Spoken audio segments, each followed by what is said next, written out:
This is Matador News, and these are today's headlines. I'd like to talk today about how to develop a new foreign policy direction. GOP frontrunner Donald Trump gives a speech explaining how his foreign policy will put America first. Venezuela will begin rolling blackouts for 40 days to help save power. Yeah, it's not the best luck. And the Clippers play their first playoff game without their two star players. Hello, welcome to Matador News. I'm Susana Guzman. And I'm Jackie Wawee. Republican candidate Donald Trump delivers what his advisors are calling a major foreign policy speech this morning. Trump blamed President Obama for weakening the military and the economy. He said under his presidency, the U.S. would work closely with his friends in the Middle East in the fight against terrorism. Obama has weakened our military by weakening our economy. He's crippled us with wasteful spending, massive debt, low growth, a huge trade deficit, and open borders. My foreign policy will always put the interests of the American people and American security above all else. Trump called for imposing 35% of taxes on goods imported by American transnational companies overseas. The Republican candidate gave his speech in Washington, D.C., the day after winning 5 states in primaries, increasing his lead over Texas Senator Ted Cruz and Ohio Governor John Kasich.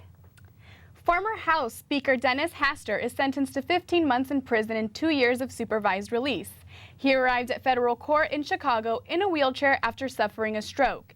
In court, he apologized, saying he is deeply ashamed and he is aware that he mistreated the wrestlers he coached at an Illinois high school about 40 years ago. Hastert had pled guilty to paying an alleged sexual abuse victim in return for his silence. The victim sued the former House Speaker for the remaining $1.8 million Hastert owed him.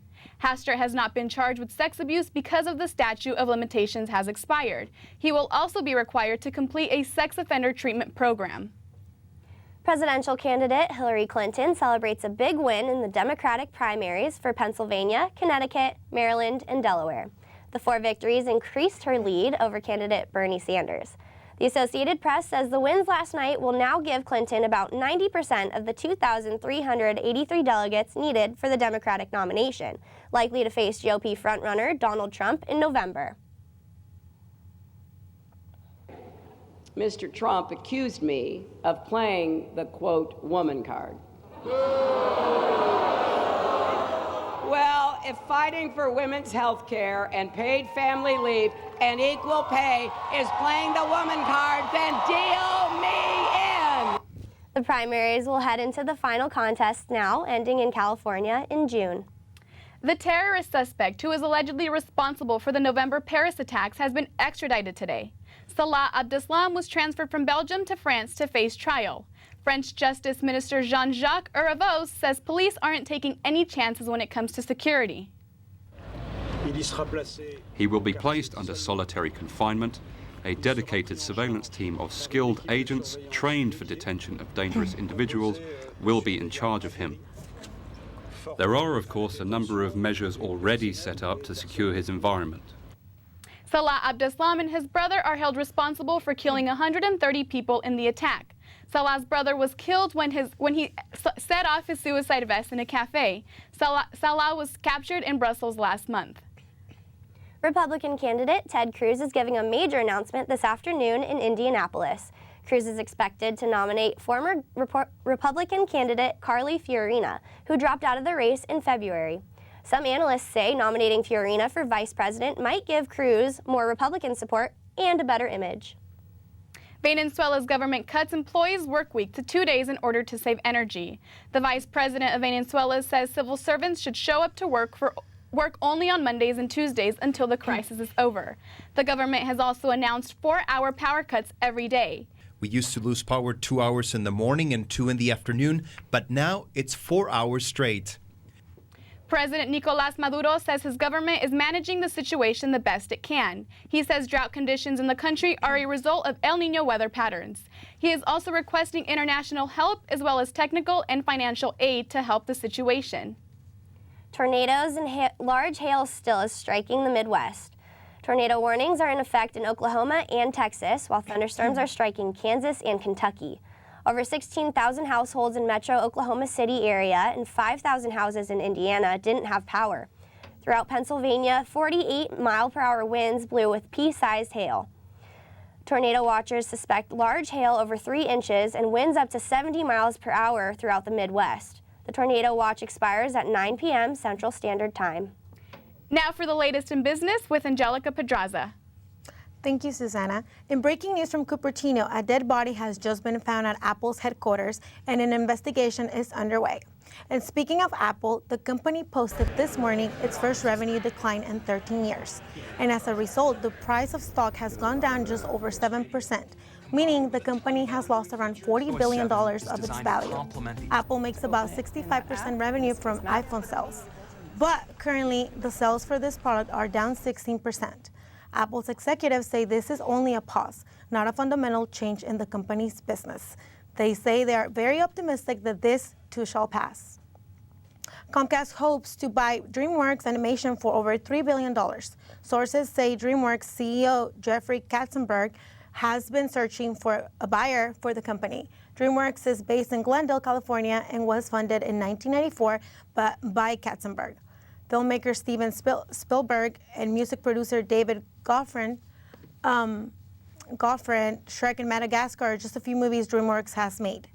Comcast already owns part of NBC Universal and Illumination Entertainment and an animation studio that made Despicable Me and Minion movies. Now let's go to Chris Linares for the latest in sports. Thanks, Angelica. In a pivotal Game 5 against the Portland Trail Blazers, Clippers will look to lead the series tonight. After losing their best players, Chris Paul to a right hand injury and Blake Griffin to an aggravated left quadriceps, the Los Angeles Clippers head coach Doc Rivers says his only option is to remain optimistic. Yeah, it's not the best luck. I mean, it's the worst that I've seen. But, you know, there's storms, you know, and every storm, you know, it stopped raining at some point, you know. So we just got to figure it out. Like, we can't look in the future other than tomorrow. With Paul and Griffin out for the rest of the playoffs, Rivers' son Austin will replace Paul and Jeff Green will replace Griffin in the starting lineup tonight. The Indiana Pacers squared off against the Toronto Raptors in Game 5 of first round of the Eastern Conference playoffs. Indiana star player Paul George shined as he led all scorers with 38 points. The visiting Pacers led the most of the game, but a late run by the Raptors put the game away. Toronto came back from a 17-point deficit to win 102-99. The game ended on a controversial call as a late three-point shot to tie the game was disallowed. The Pacers' Solomon Hill had the ball in his hand as the clock expired. Game 6 of the series will be Friday night in Indianapolis. Now let's go to Angelica with the latest in entertainment. Thanks, Chris. The confusion over Prince's estate has begun. His sister filed an emergency motion in Minneapolis to have an administrator protect the singer's possessions. Lawyers who handle estate planning for other superstars say it may take years to determine the value of his assets, estimated in the hundreds of millions. They also say there is a possibility that the public will never know how much he was worth when he died. Prince not only owned physical property, but also intellectual assets, meaning lyrics and songs and trademarks related to his image and brand. Prince died last Thursday at Paisley Park in Chanhassen. The cause of his death is still under investigation. The 46-year-old writer and wife of actor-comedian Patton Oswalt has died in her sleep. Michelle McNamara passed away in her sleep at her home in Los Angeles Thursday. She is known for writing crime stories and funded the website True Crime Diary. She had an interest in overlooked murder mysteries. McNamara leaves behind their 7-year-old daughter. Now let's go back to Chris for the latest on health. Parents may be happier when their kids beg them to go to McDonald's. The famous hamburger chain is trying to improve the quality of its chicken nuggets. McDonald's is testing a healthier alternative with an artificial, preservative-free version of chicken McNuggets. So far, the new recipe is being tested in more than 100 stores in Oregon and Washington. McDonald's is trying to regain its reputation after losing customers over the years. McDonald's has not shared when they plan to launch the new recipe globally, but they have been getting feedback from their customers. The brain of American professional wrestler Chyna will be donated to research. The star's former manager says the brain will be donated in hopes of finding out whether the wrestling icon suffered from chronic traumatic encephalopathy. It also is known as CTE, a disease caused by repeated impact to the head. Chyna received a significant number of hits to her skull during her time as a professional wrestler. Other professional athletes, such as former NFL players, have also been diagnosed with CTE in the past, including Raiders quarterback Ken Stabler and Giants Frank Guilford. Chyna was found dead in her home in Redondo Beach last week. An autopsy has been performed, but the results are still pending. Rapper Lil Kim's change in appearance has caused a controversial stir online.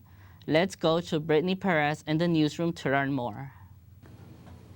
Lil Kim is getting a lot of backlash after posting a series of selfies this past Sunday where she displayed her new blonde hair and bleached skin. Since the rapper's career began, she has always spoken about her issues with self-esteem.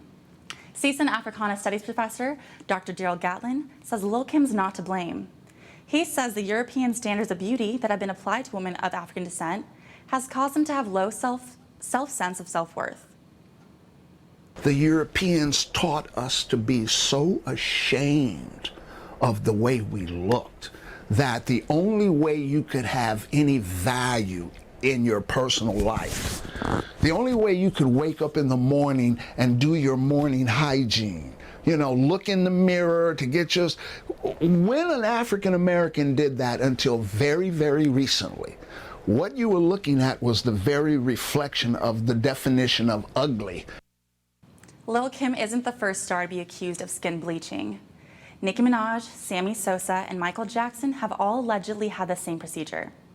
Professor Gatlin says this is just the byproduct of a society dominated by Western culture. Now let's go back to the studio. I am Susana Guzman. I'm Jackie Wawee. I'm Angelica Pedraza. I'm Christopher Linares.